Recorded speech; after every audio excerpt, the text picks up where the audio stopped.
It's 6 o'clock, so we're going to begin the April Resident Association meeting. I'd like to welcome those who are watching this by streaming, and hopefully that will work well. And thank you all who have come to be here in person.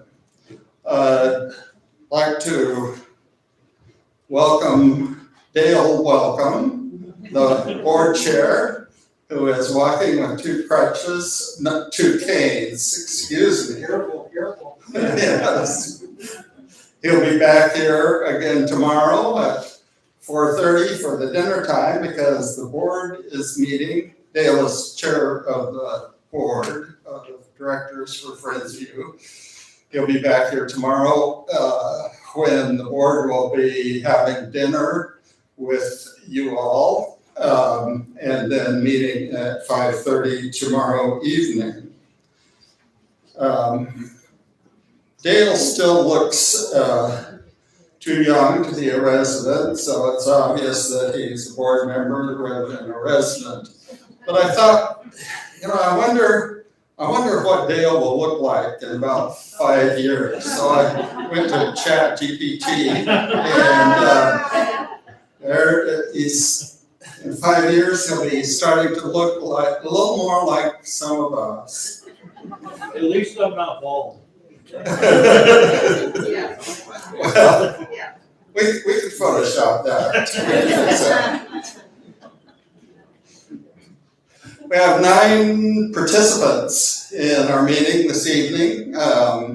Staff and activity group chairs, and I'd like to just kind of run through the agenda real quick.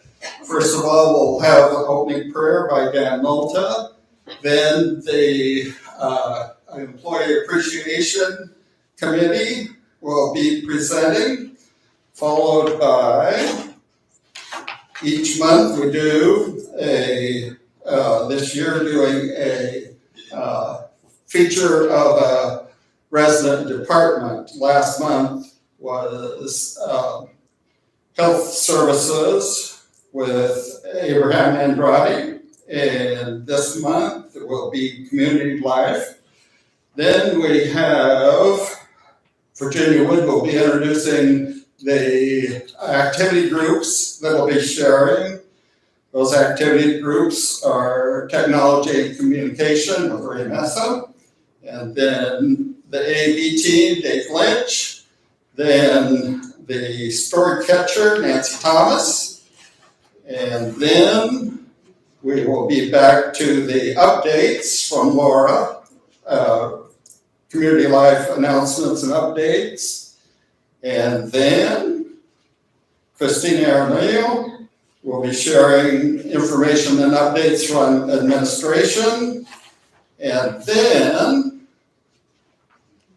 we don't really know what we don't know until Virginia asks the question, do you know? So right now, Dan Nolta's going to come up and open our meeting with prayer. Thank you. I'd like to take just a moment to talk to you about the attitude of gratitude. I was in a conference a couple of years ago, and a very powerful talk, and at the end they said, there's so many terrible things going on in this world. I want you to think each morning of one thing that you're grateful for. And so I've been doing that every morning. So tonight, let's think about what we're grateful for about living at Friendsview. Father, I am grateful tonight to be a part of Friendsview as I have been for the last 12 or 13 years. And I'm just grateful that a place like this has been provided for us. A nonprofit place where we don't get kicked out if we run out of money. And for that, most of us are grateful. And I'm just grateful for those who are staff around us and for this organization, the Resident Council. And I just pray tonight your blessing on each one of us. Open our minds to find something to be grateful for.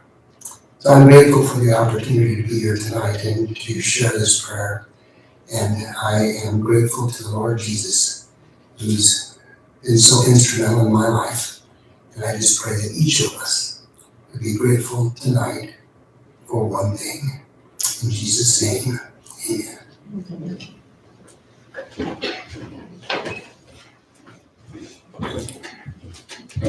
We have two memorials this month. First one being Pat Flitcroft, who was born in North Dakota but has lived in the Newark area all of her adult life. She was an educator and served as a teacher, counselor, and principal in Portland schools.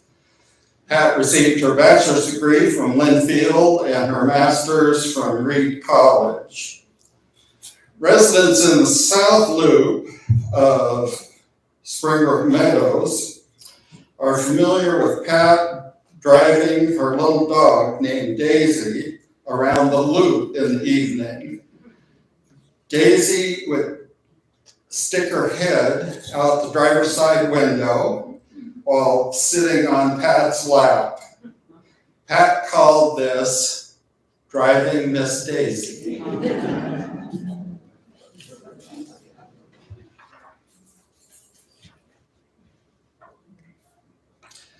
Angie Hansen was born in Alberta, Canada, where she and her two younger brothers grew up.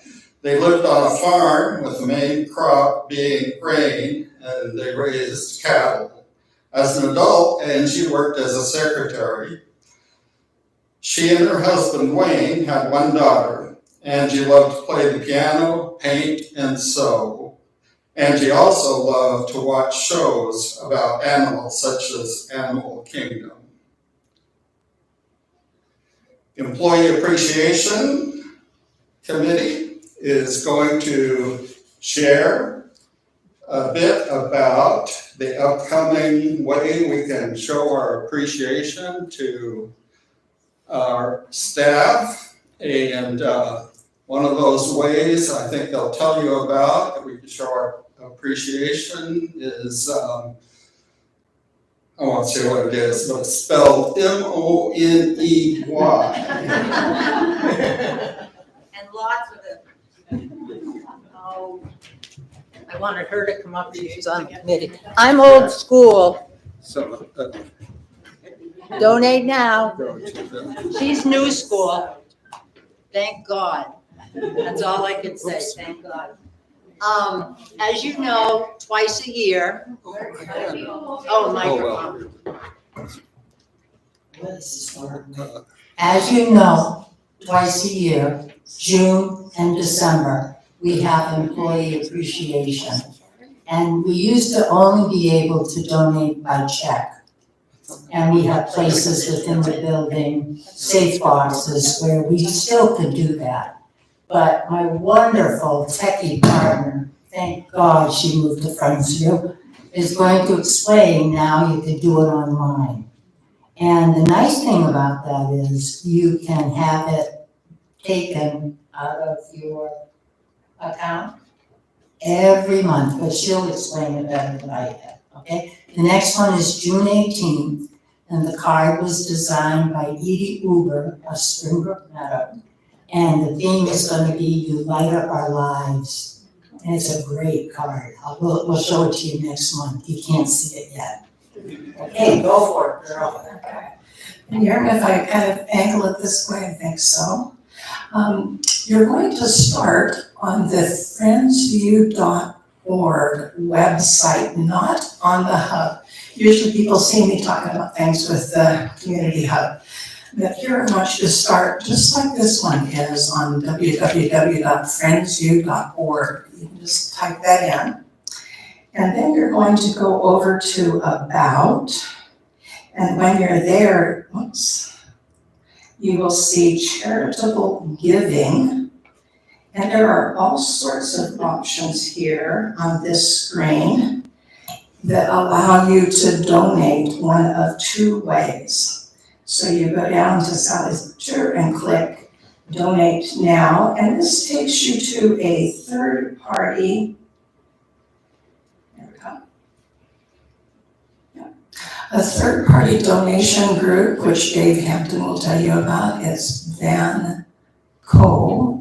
He is experienced with that as a donation, charitable donation online firm, and feels that it's a very safe and secure way to do this. So if you don't want to write a check and deposit it, instead you can come to this site. The first thing that you have to do is create a sign-in account here. Put in your name and your email address, and then you can choose any of the options here on the display area, but we would like you to focus on employee appreciation. You simply click that, and you come into this screen. When you have your information there, you'll see it as a basket. You'll choose either one time or recurring, which is green on this example here. And then you can choose how many times you want to donate.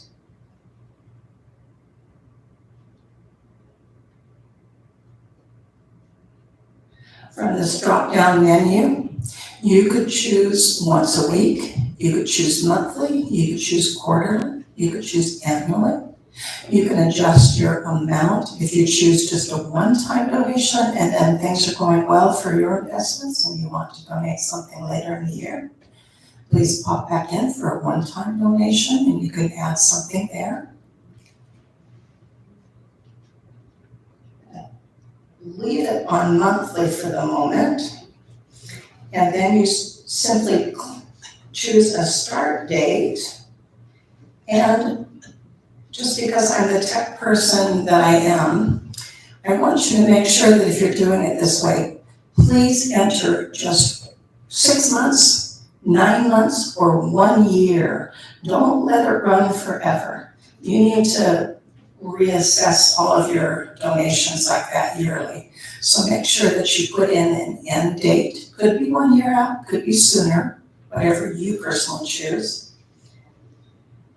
And then you simply add it to the basket. Now, it won't complete that action for me now because I haven't signed in as myself on Dan's computer here. But it's as simple as that. You can set it and forget it as long as you do it for less than a year. Those donations go into our fund here for the employee assistance, employee appreciation fund. And then twice a year, we're able to give gift cards that the staff orders to Fred Meyers so that employees can purchase a variety of things. Something that is really appreciated by staff is meaningful to them and meaningful to us to be able to participate that way. So if you don't want to write a check and deposit it in the payment box out there in the hallway by the front doors or over on the other side, think about doing it online here because you can set it for a specific amount of time and then just forget it. Thanks very much. I just want to add one thing because Dan mentioned gratitude. Every night before I go to bed, I do what I call the 4 Gs. I have a whole bunch of gratitudes, any glitches, any God shots, and you know what God shots are, when God just goes click, click, click, you know, and then goes for tomorrow. Every day, every night, I am grateful for some staff member. Someone told me the story at the new place, Sutton. They had moved in and the shower had rushed all the way down the shower. They lived with it for months. And they finally said it was driving them nuts. So they asked one of their maintenance. The maintenance guys, I talked to them and I told them how much it meant to this couple.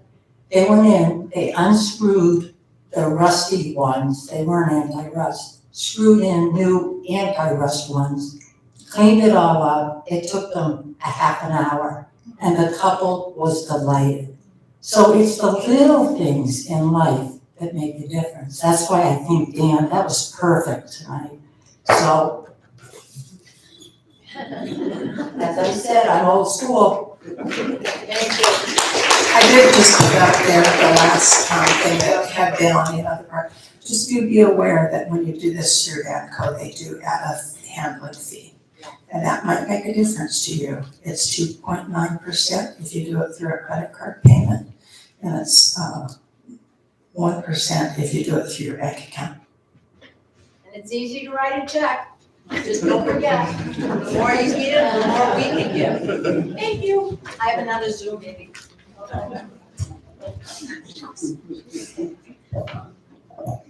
Lora Froescher, Director of Community Life, is going to share our department feature for the month of April. We're gonna start with something really fun that Nate put together.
We couldn't resist. Community life is just, it's such a fun department, but we also do a lot of serious things, but one of our goals is to bring all of you joy. So I wanted to start with that. So speaking of what our goals are, we have our vision, values, and our mission statement for Friendsview, but within community life, I was asked early on by Carol Sherwood, she said, so what's your vision for community life?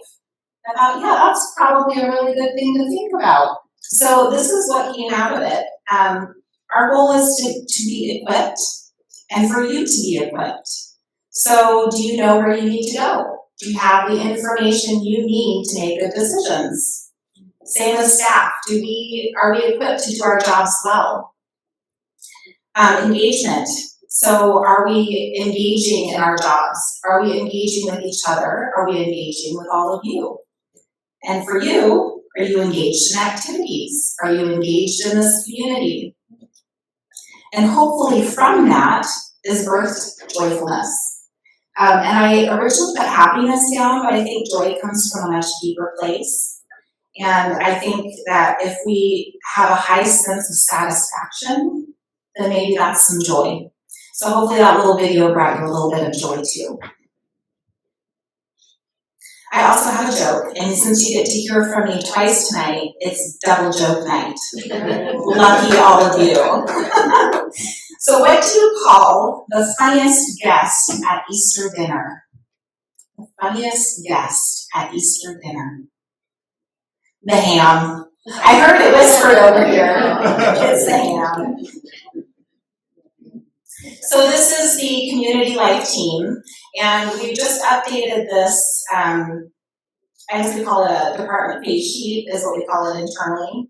And so within community life, we have 3 what I call pods. So if you look at the color, the green color is operations. So Melissa Vega heads up that pod, and they do all of the front of house, concierge, IT, any questions you have from resident services. So that's like the very front team who's working to make everything run smoothly and answer all of your questions. And then in the center, we have what I call our wellness pod. So this is Nancy Navejas's team, and they work really closely with health service neighborhoods to make sure that they are engaged, that they have activities happening, that they're not being completely isolated, but we're getting people out. And they also do assessments. So that's the other part that's kind of hidden that they do that a lot of people don't know about. The blue pod is our event enrichment, and that's led by Julie Nipp. And their team does all of the communications, transportation.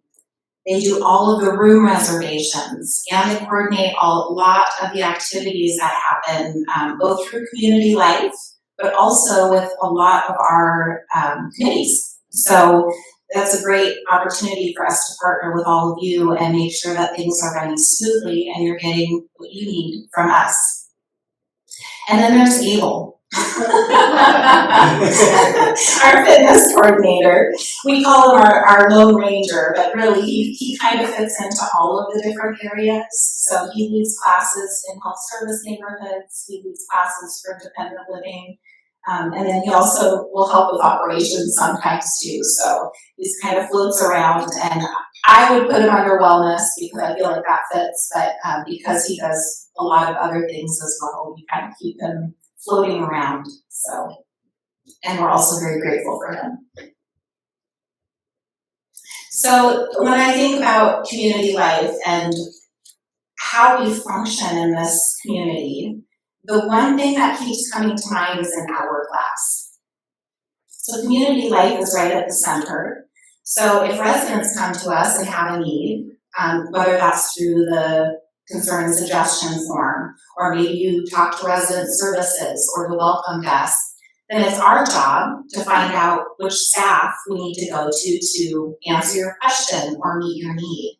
That could be like a work order, or it could be just a simple question that you have but you don't know who to go to. So we're kind of the filter in that way. But if you flip it and you put administration at the top, if administration or staff come to us with a need to get out to all of you, our job is to make sure that you have that information. So that would be the e-announcement or a notice from facilities. They come to us and then we get it out to all of you. So I kind of think of us as a filter. We kind of go back and forth between the two. And I like it. I like being in the middle of all of the activities. So that's how I think about community life. So why would you want to connect with community life? There's lots of reasons, and here are just a few. So we do all of the reservations. So if you need a space on campus, you come to us.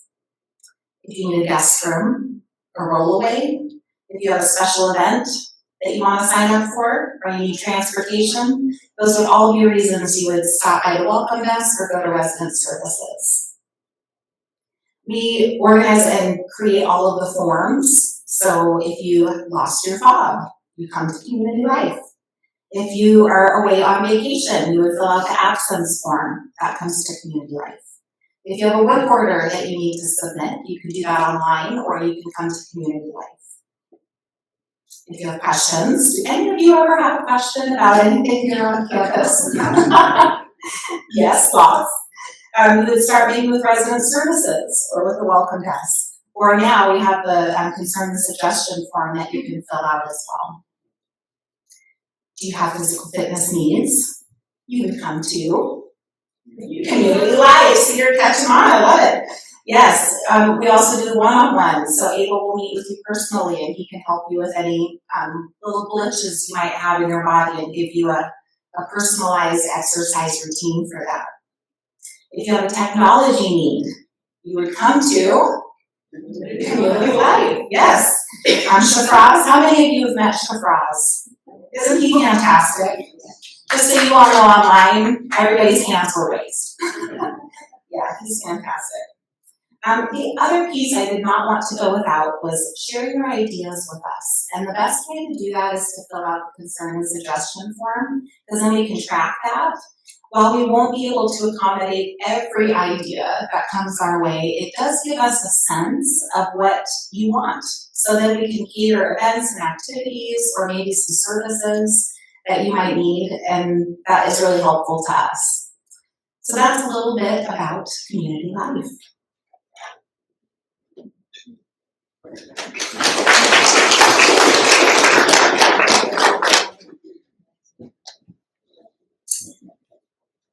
Well, the first thing that came to my mind when I thought about the 3 committees that are going to be presenting this evening, the thought was, how have they touched my life? And the first one was, do you remember Touchdown? when it started, it did not like my password. It was my password. So I went to one of those tech offerings where they would tell me how to deal with Touchtown, which is now called the Hub. And Becky Jackson very patiently made it work. And it worked for a while, but then I came back and she made it work permanently. So that was my first encounter with that committee. Every time I tell somebody a story, they say, you know, you should put that on the story catcher. I've done it once. And I got another one on my computer, but I'm not too sure. I really want you to know about that. But over and over again, you should let Nancy know and put it on the story catcher. And then there's Dan. When I say, well, I need to learn to do this, he says, go talk to Dave. So this evening, I'm going to have these three individuals come up. Messa for technology and communications to really tell you so many things. And perhaps I'm almost sure they've probably touched each one of your life in some way. They'll follow each other, one after the other. Supposedly, we all know how to use these buttons up here. And show you. But it'll start with Messa with the technology and communication, followed by Dave Lynch, and then Nancy Thomas for the story catcher.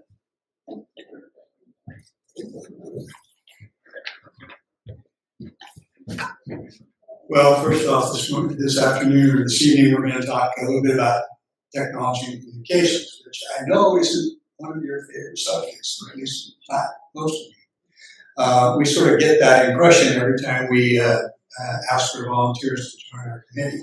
But I'm hoping tonight you can see some of the things that we have done and that we do to improve your lives. To talk about our mission and purpose, probably we need to talk a little bit about the history of Tech and Comm Committee. And that is a group of residents quite some time ago, most of them have all passed away or have retired from the committee now, recognized that having access to communications, educational, entertainment resources that today's technology provides, as we can all see, these meetings are very much different than what they used to be. And the speed at which the technology is improving these days, one of our mission is basically to provide access to residents for the improvement of their lives, for the communications that they have with their families and basically with the world now available through connection with the internet. And to advocate for residents who are having trouble with their interaction with the World Wide Web and technology in general. So that's basically our mission and our purpose, is to advocate for residents and to provide access to residents so that they may stay informed, communicate with each other, communicate with their relatives and friends, and communicate with the world in general. One of the things that's happened, and it's probably happened in the last decade, is it used to be that having Wi-Fi connections or hardwired connection was sort of a luxury.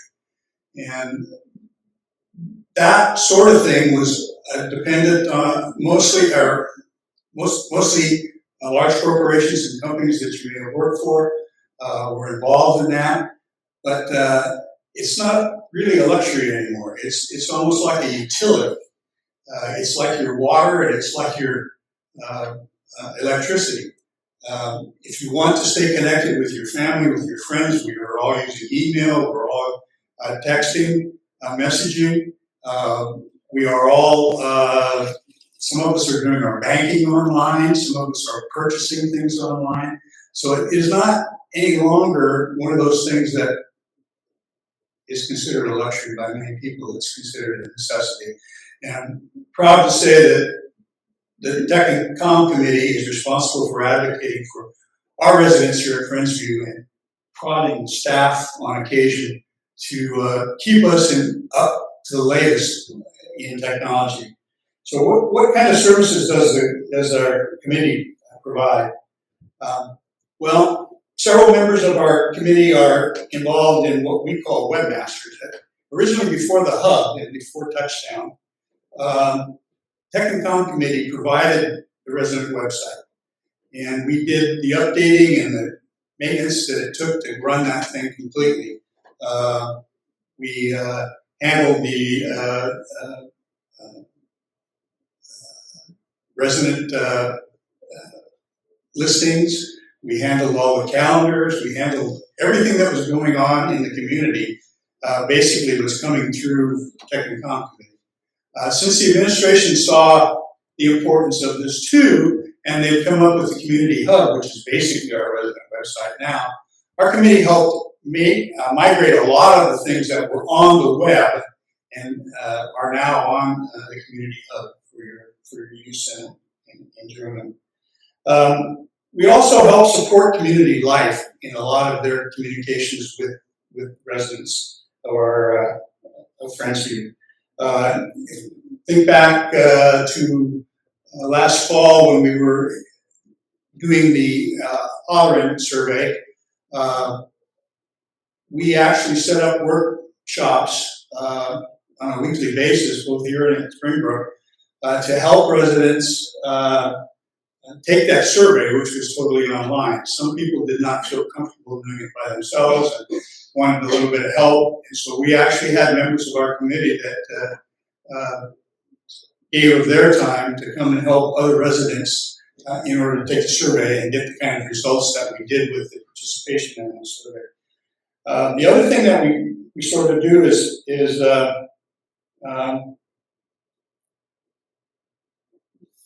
when anyone moves into the community now, and at the beginning when the hub was new, when it was Touchdown, we gave classes and set up classes to help people, new residents especially, get onto the website so that if they had any doubts or any troubles downloading the apps or as Virginia said, just trouble with keeping logged in or whatever, we invited all the new residents to ask for help if they needed help and volunteered help. We sort of did that by neighborhood so that one person in the committee was kind of responsible for each neighborhood, and we would be notified whenever a new resident moved in, and we would be able to help them to make sure that if they couldn't do it themselves, that they were given the help they needed in order to have access to the community hub and stay in touch with everything that was going on. Another thing that we have been a part of recently is, since the hub has been in business for a couple of years now, we've started an ad hoc committee between some of the members of community life, communications section mainly, and some of the members of our Tech and Comm committee have gotten together, and we've looked at how many hits or how many times different pages or icons on the hub have been looked at or used by residents, and we've been able to sit down and talk together about do we really, some of the information that's on there has never been looked at, and it just needs to be there because it needs to be there. And other information we're thinking about rearranging or making it easier to find. And so we're kind of doing an examination of the hub right now to see what ways we can do to improve its use and improve your experience with getting onto it and using it for information. Another thing that we do, and we'll talk a little bit more about it later, is we maintain the commuter center for resident use.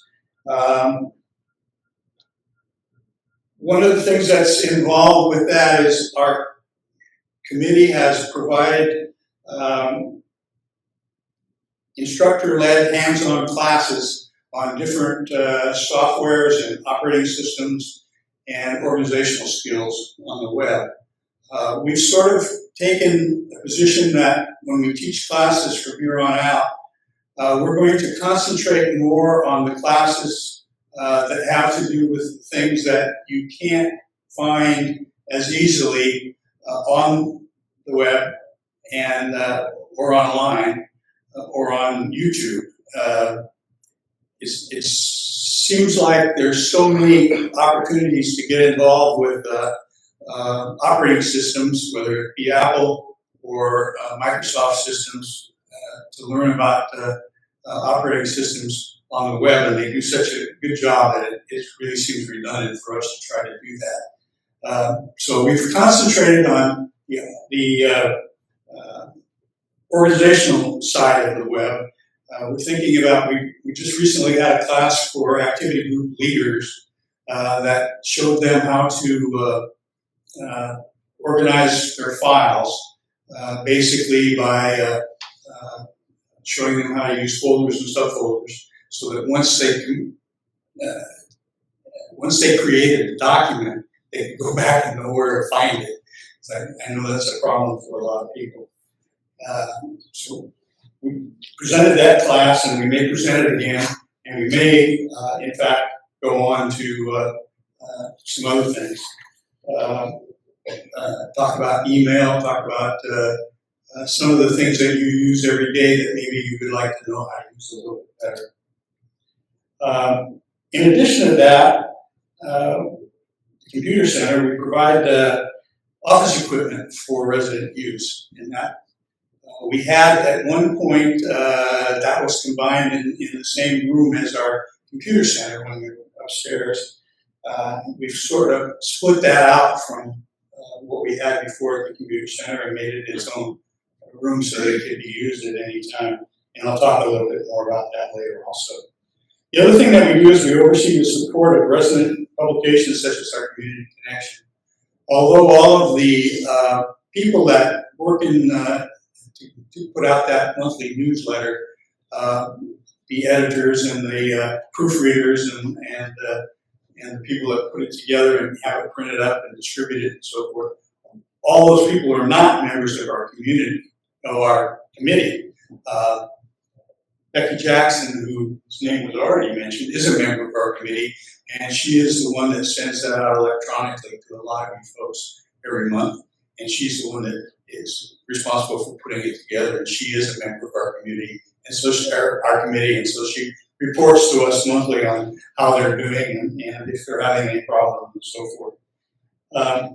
One of the other things that we provide is a place to share stories and experiences through our blogging system.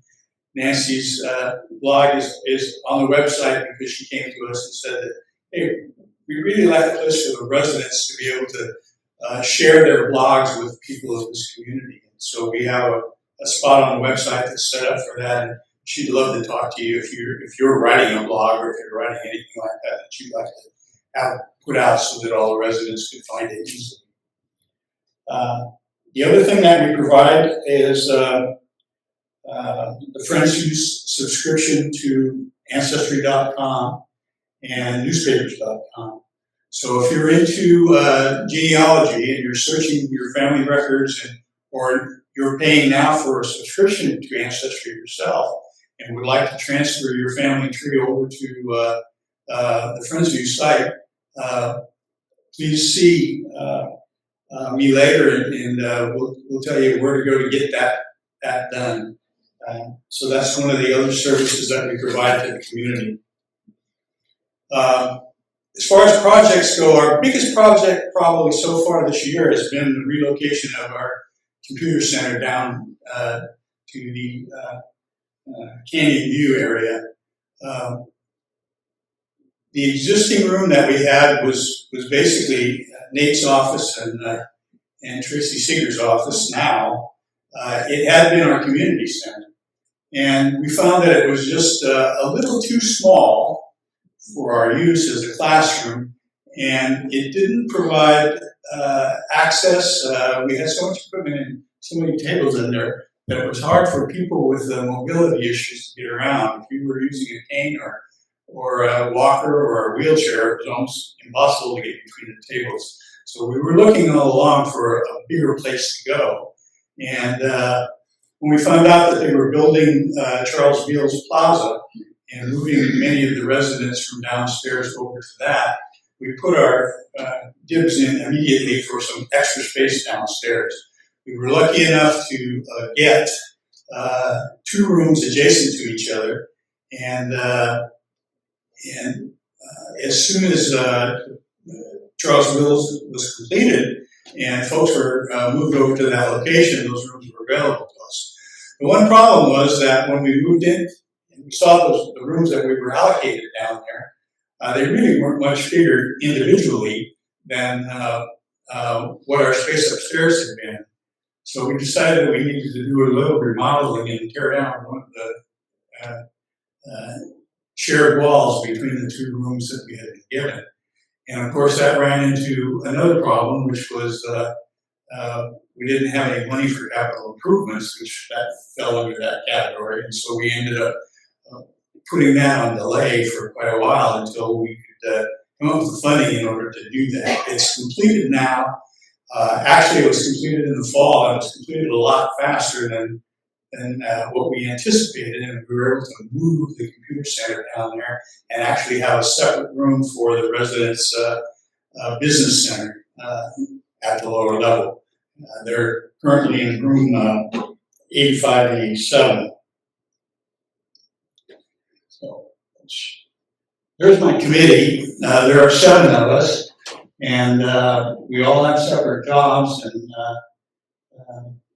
we would certainly like to encourage anybody that's interested in joining us in this effort to come on board. This is the new computer center downstairs out in the hallway. You can see the signs protruding from the wall, so you won't miss it when you're walking down the hallway. We're almost all the way down to Charles Beals Plaza to the exit door down there in that hallway on the lower level. Inside the room, we've got our desks set up down there with computers on each of the tables. And we also have 2 big TV screens, monitors down there. What we found is that when we're giving classes down there, having the 2 screens allows us to project the notes from the class that you're taking, plus at the same time look at an actual computer that is performing the task that we are talking about.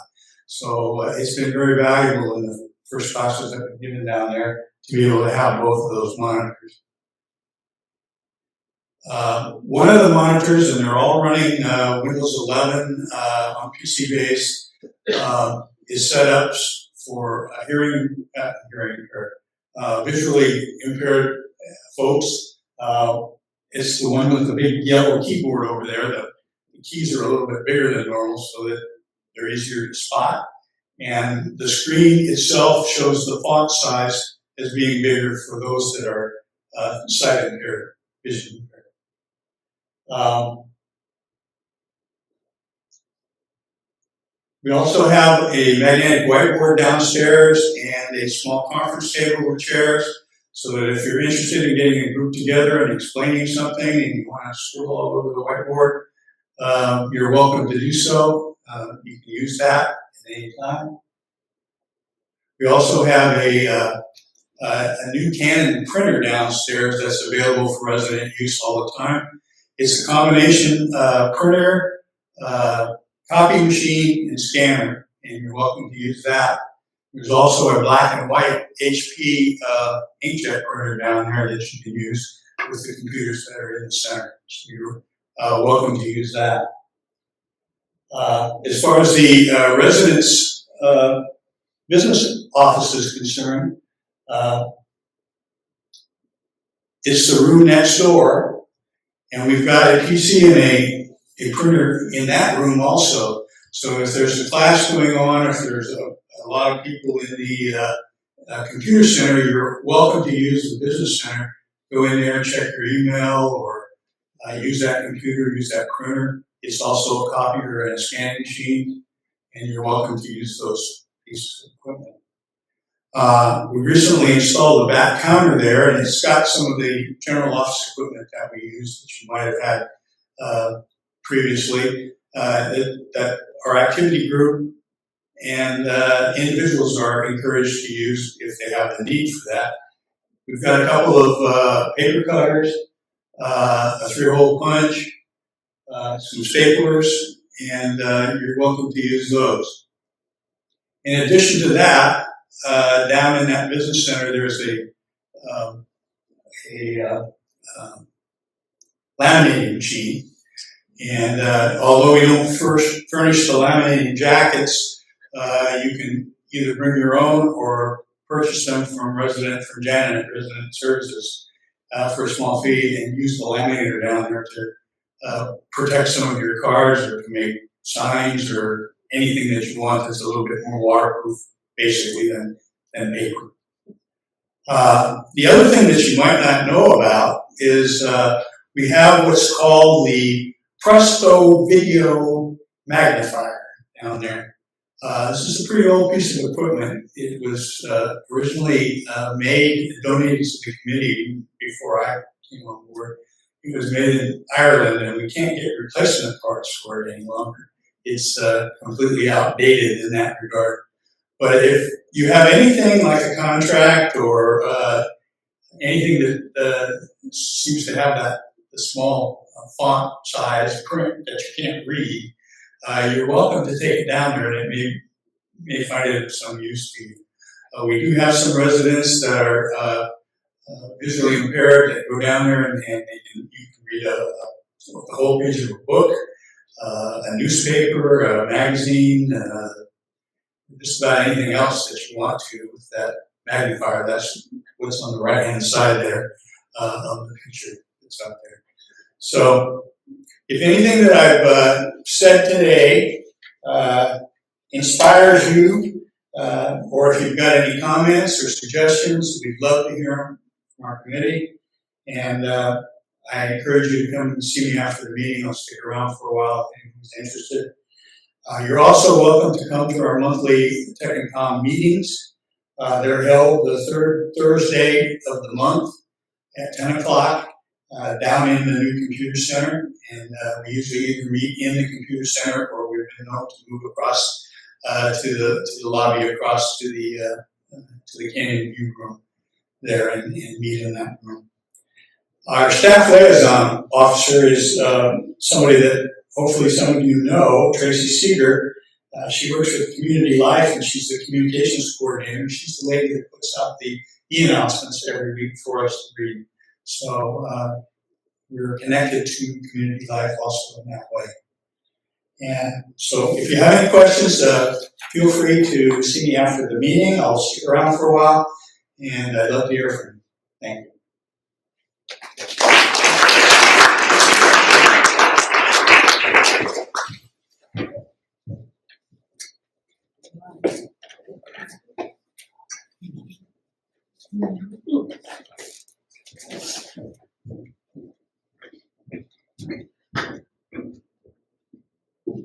Good evening. I thought about it. Virginia talked me into this. I'm relatively new here. And I don't know how, I'm going to start with the history of how I got into this. I was a child welfare manager. Had nothing to do with audio video. Didn't know, even when I was in school, I didn't run the little projector thing, so all those guys did that belonged to that group.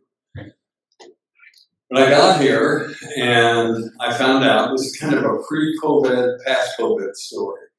Pre-COVID, there were several people here that worked the sound system, that did the mics, got everything set up for meetings, did that kind of stuff. Then COVID hit. Then things sort of ceased to happen. People left. People died. Ended up so there were like, what's the clicker? Because I can't remember their names. There was like Harold, Steve, and Tim Abrahamson down in Springbrook Meadows were the only three, or primarily the only three, running all of the AV equipment. There were others that did it too, and I don't know who you were. You know who you are. But those are the primary people that took care of the mics and the cords and everything that needed to be done to keep the system running. I foolishly, one day down in Springbrook Meadows, Tim was back there running the AV, and he got done, and I walked up to him and I said, "Do you need some help doing this?" And he said, "Sure." So I said, "Okay, I'll help you do this." A few months later, Tim said, "Gee, Dave, I'm getting kind of tired. I think why don't you just take over?" So then it became clear that there was a need, a need for not only operators, but some training. So that's how the team began to form. And we're still in our infancy. We're still growing, we're still changing. I'll get into the future in a minute. But that's how the team formed as a training team. Then, of course, it became apparent as Friendsview was growing, the need for people in Southern Terrace and here and down in Springbrook, we needed to have more people involved so that one person wasn't straddled with the whole thing all the time. So right now down in Springbrook, Bobby Daniels and Ron Williams are streaming this down in the community center. So that's kind of where we've gotten to.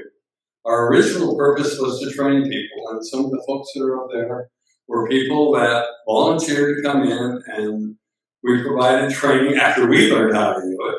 We provided training. Steve helped tremendously in training. Still, he's my go-to guy when I get stuck. But we've managed to provide trainers in most every community now, every neighborhood. They all work pretty independently now. So the purpose of the original starting of this team has pretty well been met. Right now we're going through a metamorphosis, if you will.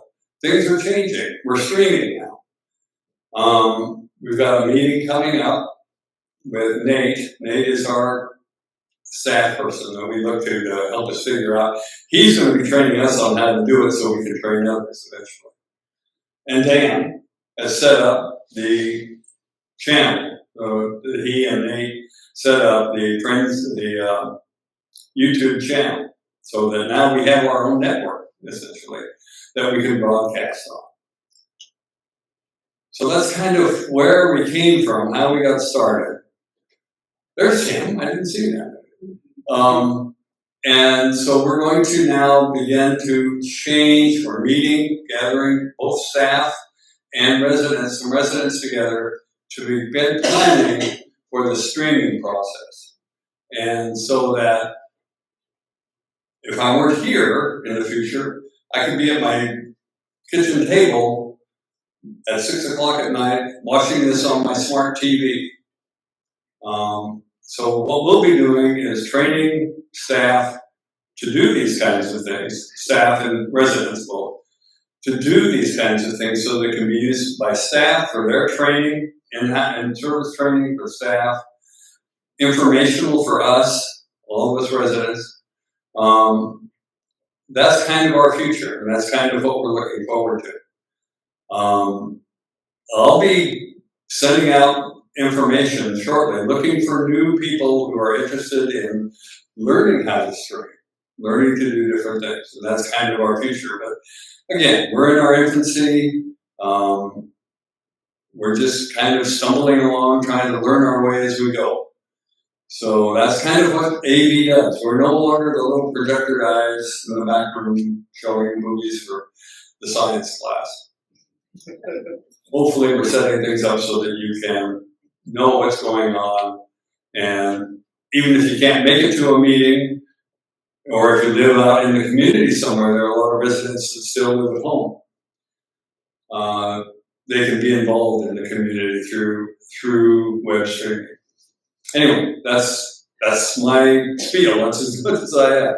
Thank you very much.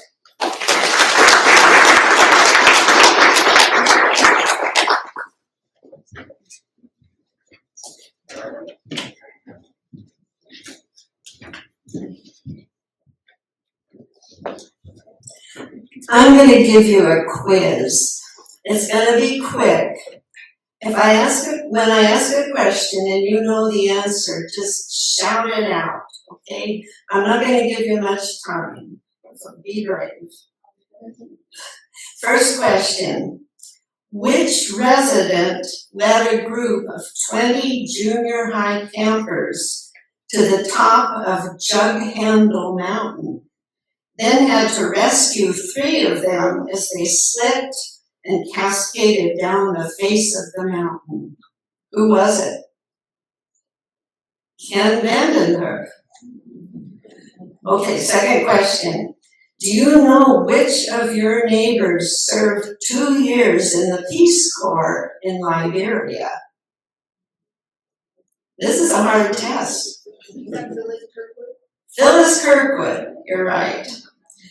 Who had the good fortune to marry the jitterbug champion of Southern Oregon? Seriously. Darylyn, somebody knew. Darylyn Soren. Okay, who among us was put under house arrest in Peru, only to be pardoned 6 weeks later by the president of the country? I would say Hal Thomas. Hal and Nancy Thomas. Okay.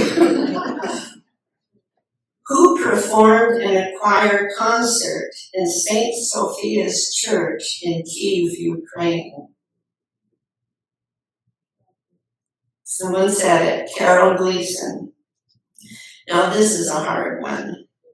While riding a horse through a Bolivian jungle, this person's horse caught its foot in the slats of a wooden bridge, causing both the horse and the rider to tumble off into a muddy swamp. Both survived. Who was it? I'm looking at her. Bonnie Sloat. You wouldn't have guessed that one, would you? Who served as a peacemaker in a Palestinian town, and every day walked a group of Muslim children past the Jewish settlements. Esther May Hinshaw. One more. Who played Tiger Rag in a Dixieland band as a high school student in Illinois? I'm looking at him, Gary Father. You know, when I first moved to Friendsview, I was a young old person, just 70. And one of the concerns I had was, how was I going to live surrounded by all these old people? You know, that was very short-sighted of me. Because I quickly found out that all these people have such interesting lives and wonderful stories. I have not met a boring person in Friendsview. So, the Story Catcher group. There's not very many of us, but we have a good time. And our purpose is to encourage Friendsview residents to tell some of those stories in writing through our community journal, the Story Catcher. Comes out 4 times a year, and we have each issue is dedicated to a certain theme.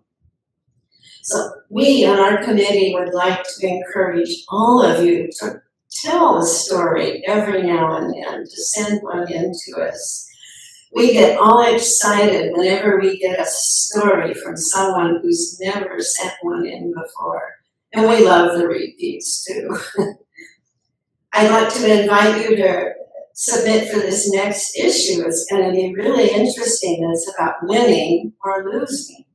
Have you ever won a contest, an art contest, a music contest, maybe 4-H? Maybe you were the queen of some parade in your hometown.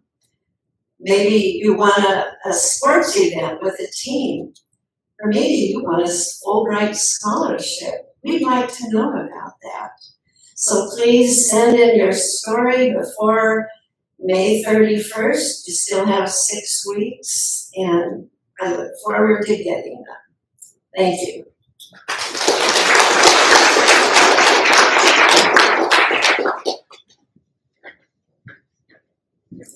So I have a confession.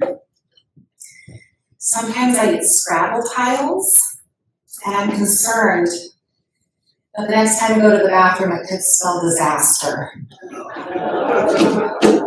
Okay, you can thank Marshall for that one. Thank you, Marshall.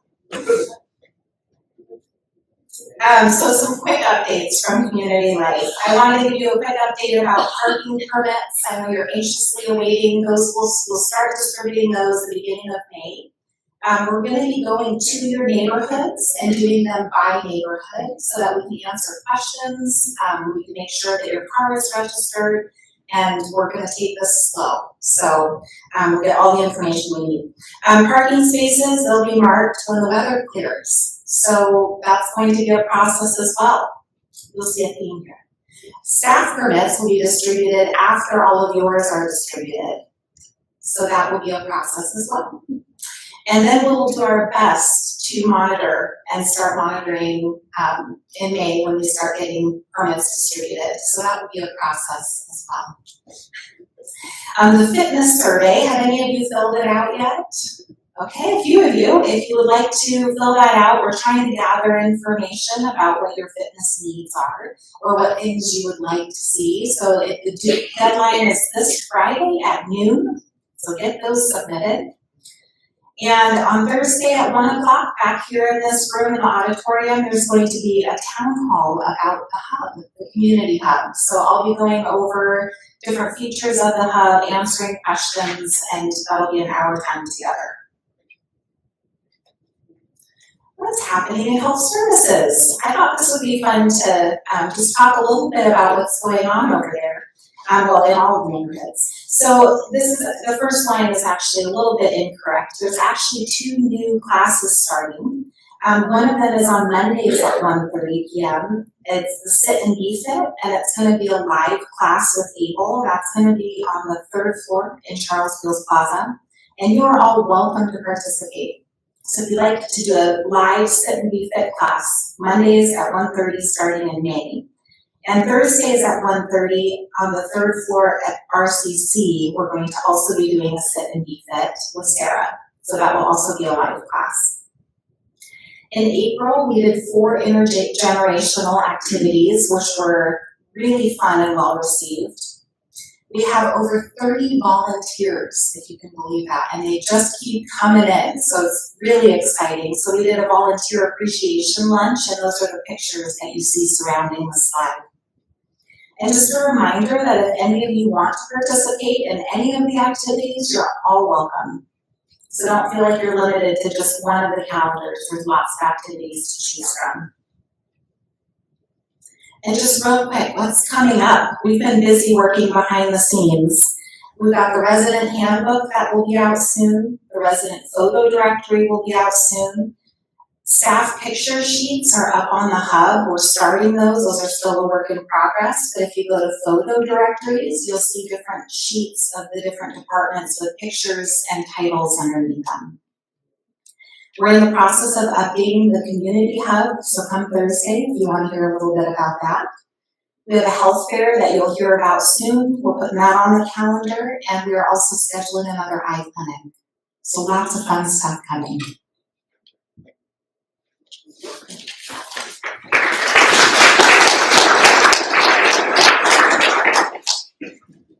Thank you, Laura. I'm going to take a clue from Laura with a joke. I've been hearing from so many people about how we kind of dug ourselves a hole with the finances and some various things, and so I started thinking about that. And then I thought, what's the best way to dig ourselves out of this hole? Anybody know? Stop digging. Yeah, so I feel like I've been sending weekly updates to you all with lots of information, so I feel like you're getting pretty routine updates, but I'm kind of forgetting what all I've shared, so I'm gonna repeat some of those things, and I don't think the repeating is necessarily bad.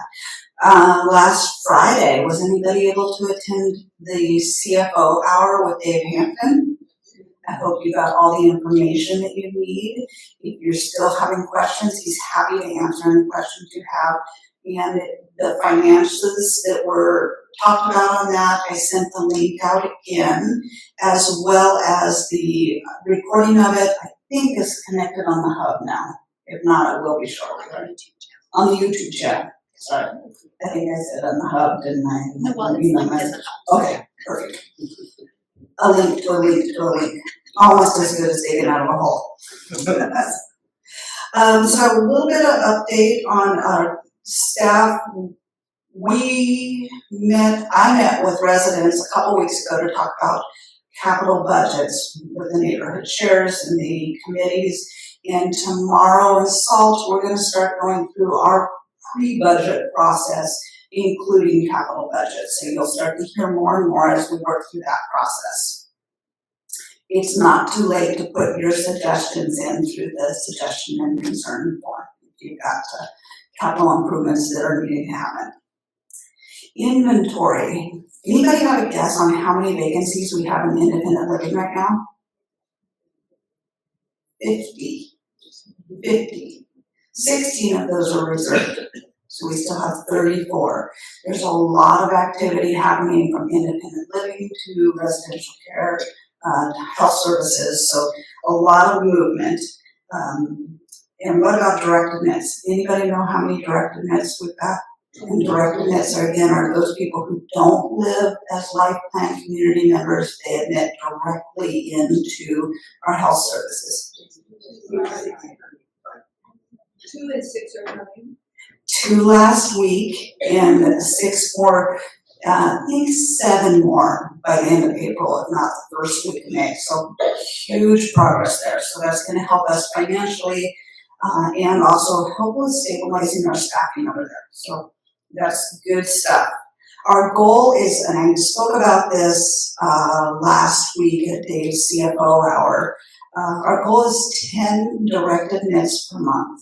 We can't do that forever, we don't want to do that forever, but that's our goal to get us at stabilized occupancy. It's about 93% at Charles Gills Plaza. I think I've heard a couple of people say, is there room for me? Is there room for me when we're going to admit all these people directly into the health services side of our community? And absolutely, we're not going to fill it up to 100% capacity. We're working to make sure that we're filled up to stabilize capacity for our finances and then leaving in that capacity for you all in 5, 10, 25 years, whatever it is. Facilities, we're still working on memory care. If anybody's been over to Charles Gills Plaza, you'll see plastic around at the north end of the building. We are still working with the state on approval process. There was some more communication today, changing things about, but we truly are on track. I know it doesn't feel like it, but we are on track and there's movement happening and the state is actually responding to us. So that was good news today when I saw that. We're still expecting in the next couple of months. Lora talked a little bit about parking. We've got our pools out here. Our pools are not gonna stay. Once we get the permits, those 2 duck ponds, pools, whatever you wanna call them, will be gone. Those will be parking spaces. And once that's done, then we'll lose the gravel lot here. That'll go back to the grassy area, not the grassy knoll. And what else do I have in my updates? Health Services has also been working on a positive approach to care. A Positive Approach to Care is a nationally renowned program around dementia care. One of our nurses has just finished her final step in her certification, and she will be training all of our staff, and it will be only our staff who work in our memory care, unless there's an apps, they're the last ones to use agency. That unit will be the last one to have agency. We want all of our staff trained in that positive approach to care. And has anybody heard of Tipa Snow? Yeah, this is her latest program, and we've got a direct link to Tipa Snow. This is fantastic for our community. And so they're starting that training. Our Rhonda Mitchell is the resident care manager over memory care right now. She's doing a fantastic job. And sometimes it feels like very basic things, but very basic things are so valuable in care. And People and Culture. People and Culture is the new name for our Human Resources Department. And Cynthia Thorpe is the name of the gal who came on to lead that team on April 8th. She is just starting full steam ahead with some of the things that we are working towards. One of those is talent acquisition and improving our hiring process.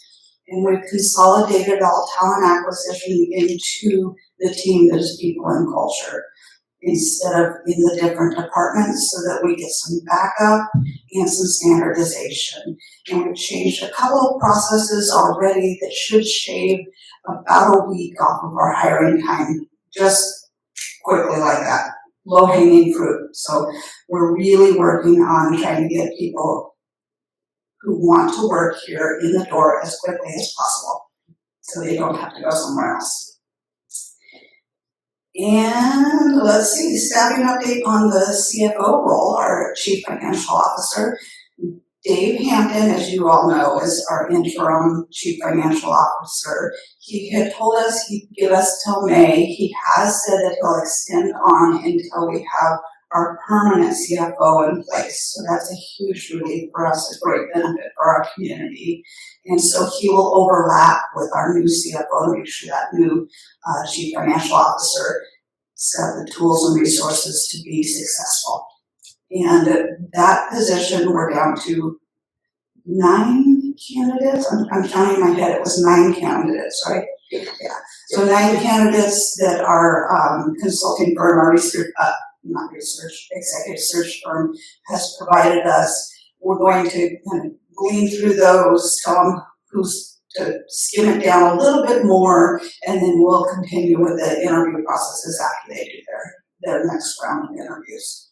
We're still on track for a June offer for that position, with hopefully starting in a May offer, with hopefully starting by the first week of July. And I think that's, oh gosh, I forgot, Fire and Life Safety Officer, Matthew Hollingsworth. He started April 2nd, and he also hit the ground running. We had fire evacuation drill last week that was a what we call knock shift, overnight shift, evacuation in the manor, 2nd and 3rd floor last week. And we also had a fire marshal inspection, his 2nd day here. And he was able to speak the language with that inspector, so with the deputy fire marshal. So we had a few little things that I think have already been fixed. The fire marshal will be back in 45 days from that date, which the things are already fixed, but then they'll be going around to some of the areas off the main campus over at Springbrook. And actually, I don't think they hit Pennington, was the other one. So he is also working on his plan to do CPR and AED training. So you'll see some of those things coming soon. So that's my update. Sorry, it's after 7, guys.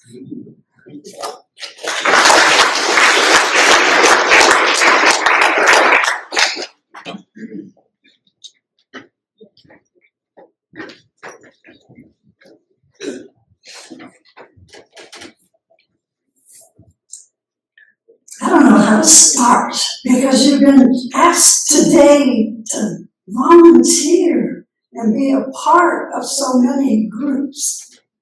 But have you noticed that the prices are going up? Are you wondering how you're going to pay for it? Well, I know a place where you can work, where you can walk to work. Now, if you live at Springbrook, it'll be a healthy walk. But did you know that Friendsview has jobs that you can do? Rather, you can apply for any job. Are you ready to come back and be the chief financial officer? I'm not so sure. But it seems to me they got some pretty nice jobs where you can use those wonderful smiling faces. Did you get your photo today from the directory? I did. And you all are, at least the people I've interacted with who are residents here and are currently working, it's really a joy. And also to know that there is this wonderful service so close at hand. So if you are considering, these happen to be the favorite jobs that people have done over the years.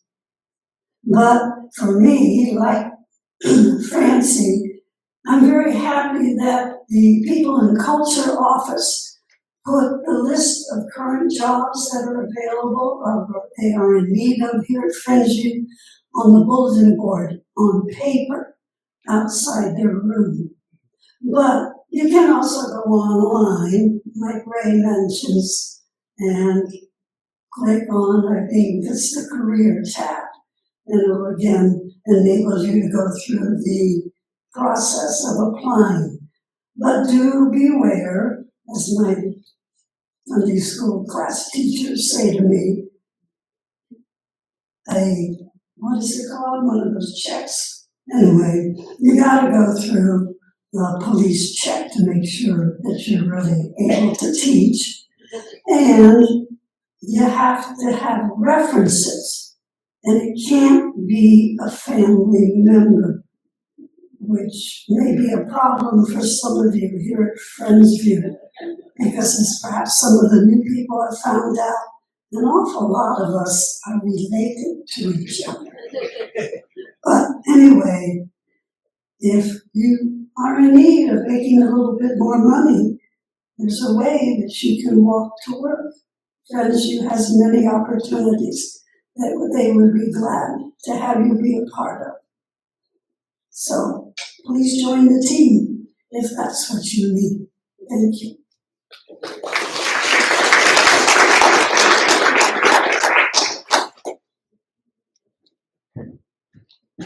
Thanks so much for coming. Next month, Matthew Hollingsworth will be presenting as the featured department, and then the activity groups that we'll be sharing will be the Amateur Radio Club, Display Cabinet Designers, and Lobby Decorations. Thanks for coming. See you in the hallways.